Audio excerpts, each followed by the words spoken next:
Un placer estar con ustedes, mis hermanos y mis amigos, una vez más.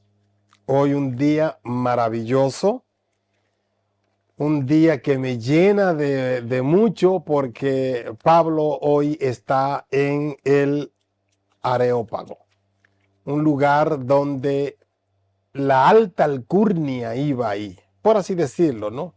Los filósofos iban ahí, las leyes, ahí se juzgaban personas también. Aunque Pablo no fue juzgado, no se sabe si fue juzgado ahí, pero sí lo llevaron por el verbo del apóstol Pablo, por el razonamiento que tenía el apóstol Pablo. Es una bendición. Hoy vamos a saborear todo ese evento, claro, siempre que tengamos la inspiración del Espíritu Santo, y para eso vamos a invocar su nombre en esta hora. Vamos a orar. Amante y bondadoso Padre Celestial, te damos muchas gracias por el privilegio de estudiar tu palabra, de revivir esos momentos que vivió el apóstol Pablo, revivirlo en nosotros hoy. Ese ardiente deseo que tenemos de predicar tu palabra, de llevarla a las personas a las que aparentemente no son alcanzables, pero sí lo son, siempre y cuando nosotros estemos revestidos de tu Santo Espíritu y sabido muy profunda tu palabra que la hayamos estudiado. Gracias, Señor. Bendice nuestros amigos que están ahí en sus casas, frente a sus pantallas, o donde quiera que estén. Bendícelos, Señor, por favor. Igual te rogamos que nos bendiga a nosotros aquí en el estudio, nos prospere y que tu palabra la llevemos como tú quieres que la llevemos, clara, con seguridad y limpia. Sí, en el santo nombre de Cristo Jesús te lo imploramos. Amén, Señor. Amén. Muy bien, esta ocasión tan especial para nosotros estudiar la palabra. Y estamos analizando cuando Pablo estaba en el Areópago. Es un lugar, ya se lo he descrito varias veces, es un lugar especial. Es un lugar donde allí se hacían leyes, era un lugar legal. Se traían personas para juzgarlos también, pero también se traían personas para oírlo en cuanto a su filosofía. Recuerden que estamos estudiando que es en Atenas que está Pablo, y que Pablo era también una persona muy elocuente. Y cuando él hablaba ante los judíos, hablaba de una manera.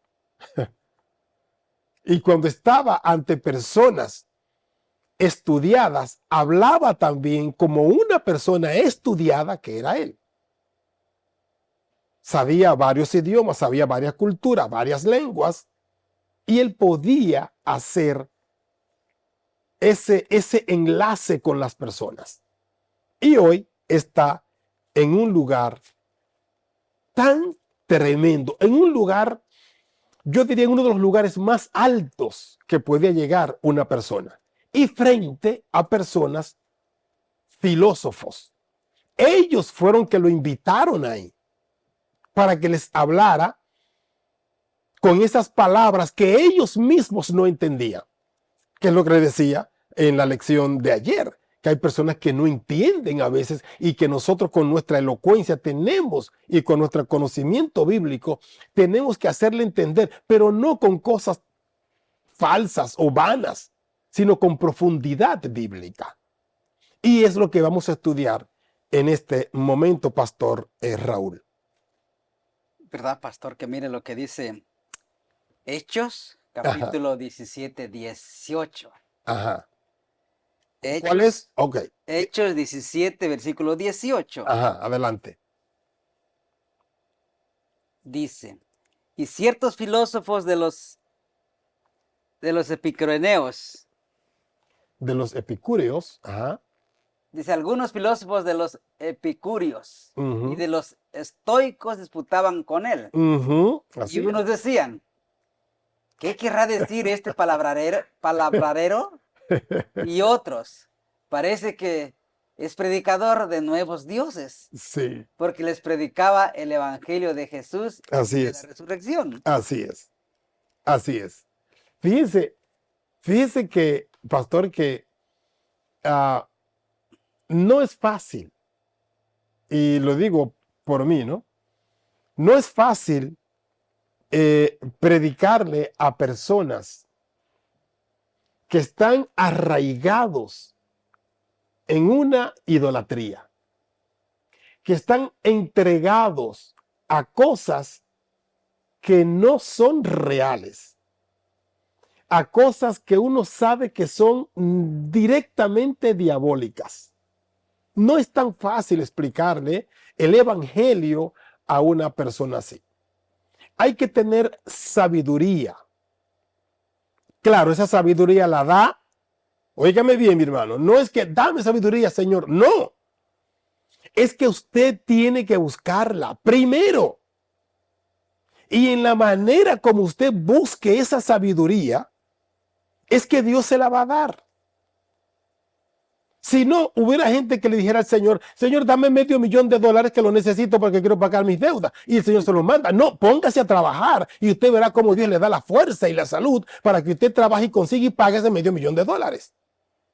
Entonces, si usted quiere recibir sabiduría de Dios, primero usted tiene que ir donde Dios de madrugada, en horas que nadie lo puede interrumpir, en horas que el teléfono no suene, en la hora que nadie pase por allí, en la hora más secreta para usted.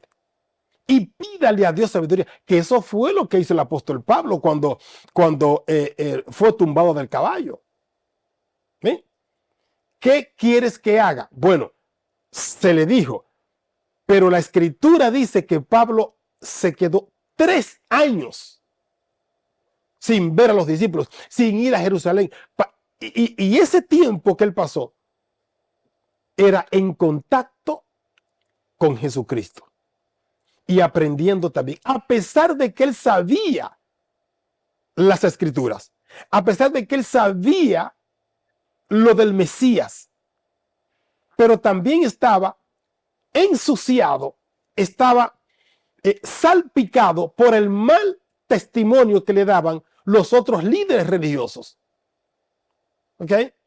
O sea, estaba envenenado, pero cuando Cristo llega, sabiendo Cristo el deseo de este hombre, lo llama y esa suciedad es quitada, por así decirlo, ¿no? Es quitada, porque él tenía interés en conocer y saber de Dios. Lo que no tenían, el interés que no tenían los líderes religiosos, los sacerdotes, lo tenía el apóstol Pablo, o lo tenía él. Y por esa razón es que Dios lo llama, porque él tenía interés en saber la verdad, en conocer si eras bien lo que estaba haciendo o no. Por lo tanto, a ti también te digo, cuando pidas la unción del Espíritu Santo, cuando tú pidas, Señor, dame sabiduría como la que tuvo Pablo, como la que tuvo Esteban, como la que tuvo Jesús, mira lo que ellos hicieron. ¿Qué hicieron ellos? ¿Qué hacía Jesús?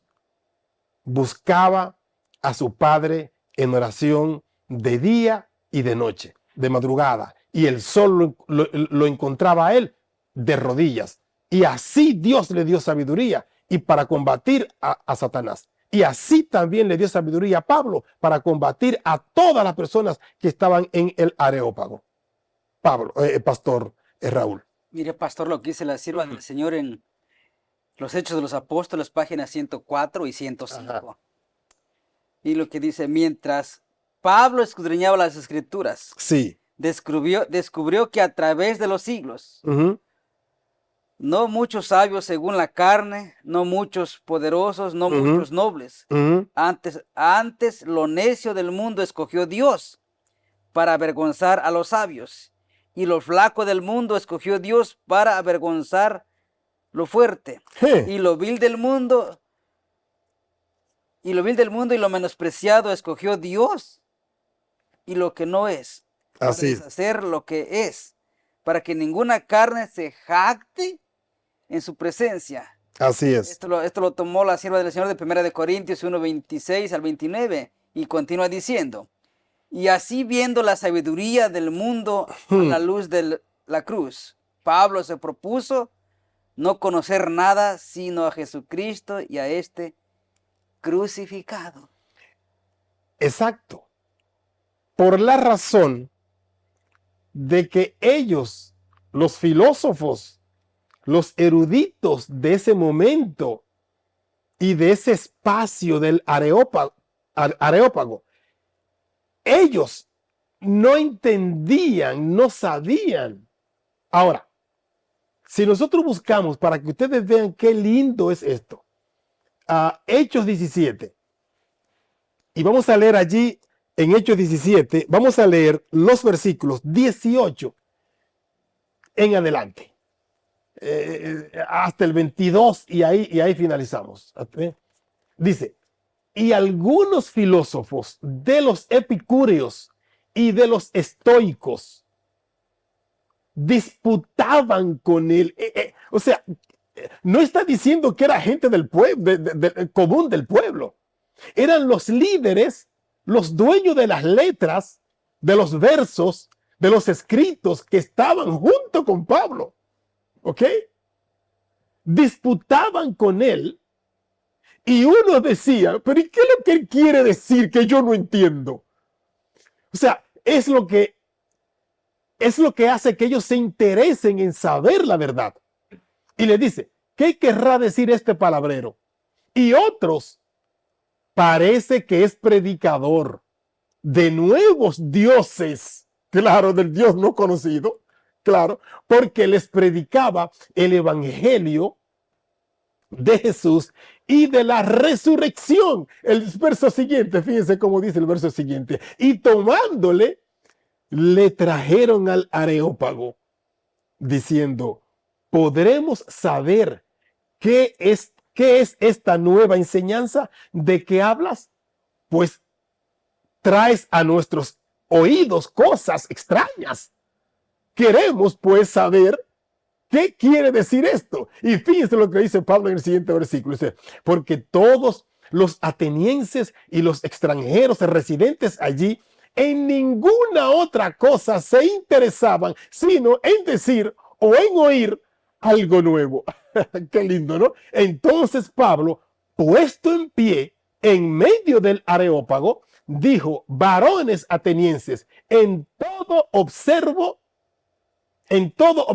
que sois muy religiosos. Y de ahí sigue hablando, narrándole Pablo toda la historia del evangelio de Cristo. Todo lo que Cristo hizo. Y comenzó con algo muy importante. Y que ahí es donde derrumba todo. Y donde ellos quieren saber más. Del Dios creador. Es un Dios que no cabe en templo. Es un Dios que nadie lo hace. Es un Dios que no está aquí entre ustedes, entre estas esfinges que están aquí. No. Es un Dios creador. Es el creador del universo, del cielo, de la tierra, del mar, de ustedes mismos. Y entonces se quedaron embelesados por escuchar más y más. Y como Pablo le hablaba de ese Dios tan poderoso, que ellos se quedaron, y muchos, dice en los versículos siguientes, dice que muchos creyeron, muchos filósofos y del Areópago, ahí estaban ellos creyendo, siguieron a Pablo.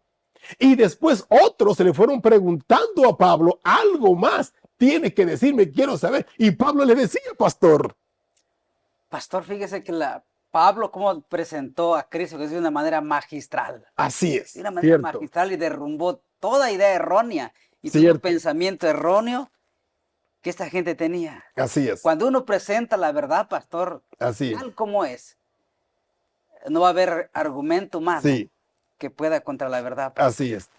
Pero para presentar la verdad, usted tiene que saber de la verdad. Amén. ¿Y cómo se sabe de la verdad?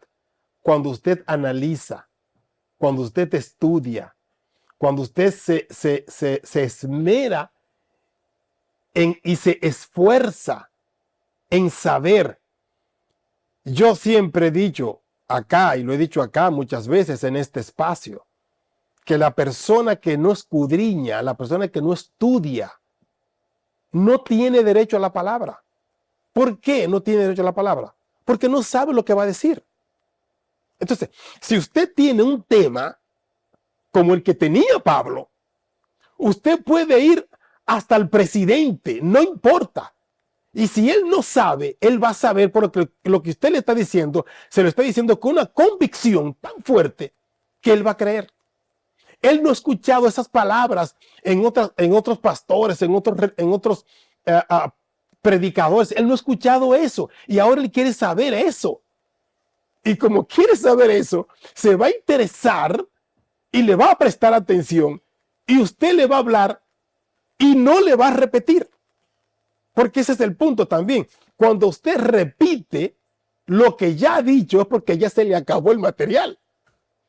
Entonces, cuando usted habla y no repite y dice las cosas como son, la persona se interesa y no importa el tiempo que usted esté ahí hablando.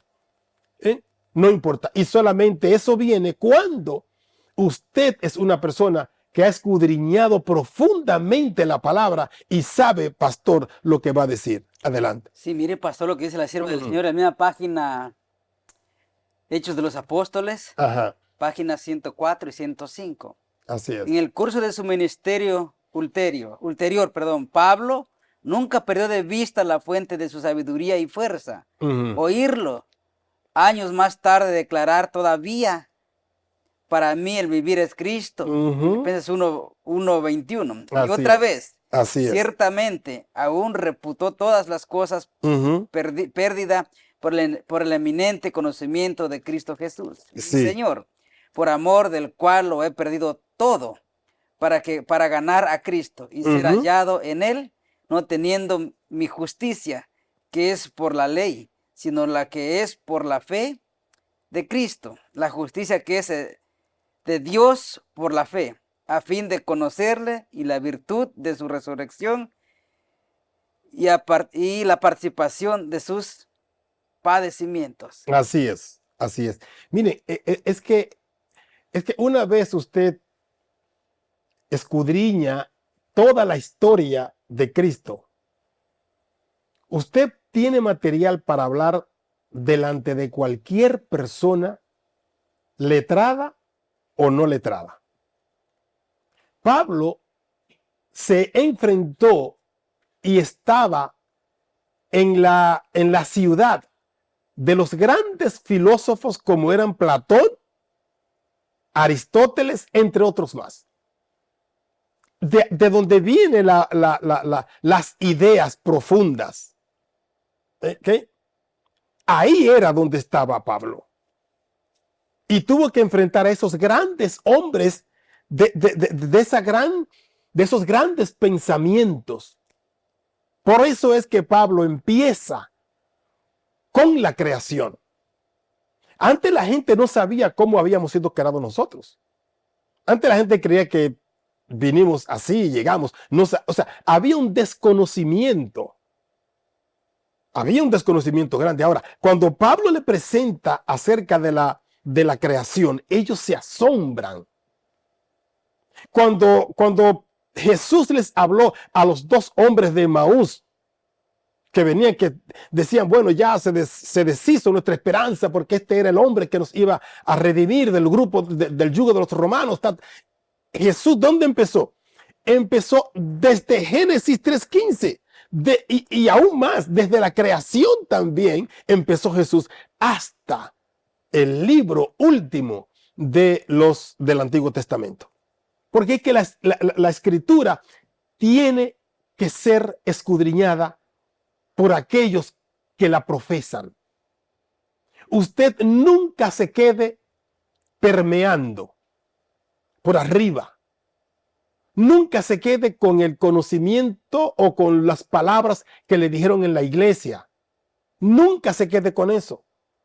Siempre llegue a su casa y lo que él dijo que usted pudo anotar, escudriñelo más profundamente y usted verá cómo Dios le va a revelar a usted cosas que él no dijo, pero que se le está diciendo a usted ahora porque eran exclusiva para usted. Ese es el meollo del mensaje real, de la profundidad del mensaje. Es ese, ¿ok? Que usted escudriñe por usted solo y que trabaje en usted y el Espíritu Santo. El Espíritu Santo trabaja con aquellos que lo buscan con realidad, con verdad, con sinceridad y en secreto.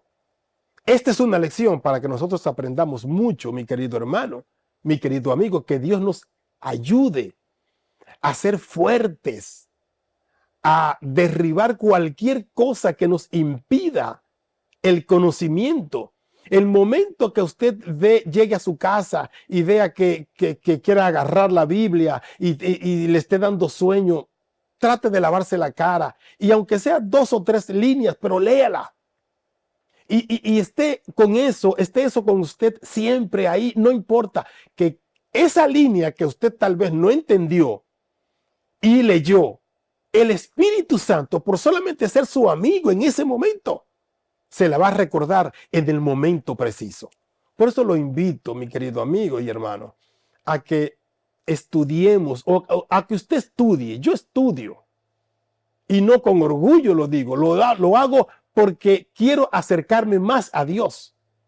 Y desde la única manera como Dios me puede revelar a mí en el momento preciso las cosas que Él tiene para otros, para que otros también vengan al conocimiento de la verdad. Que Dios te bendiga, que Dios te guarde. Mañana nos vemos en otro episodio emocionante, más emocionante que este. Que Dios te bendiga y te guarde.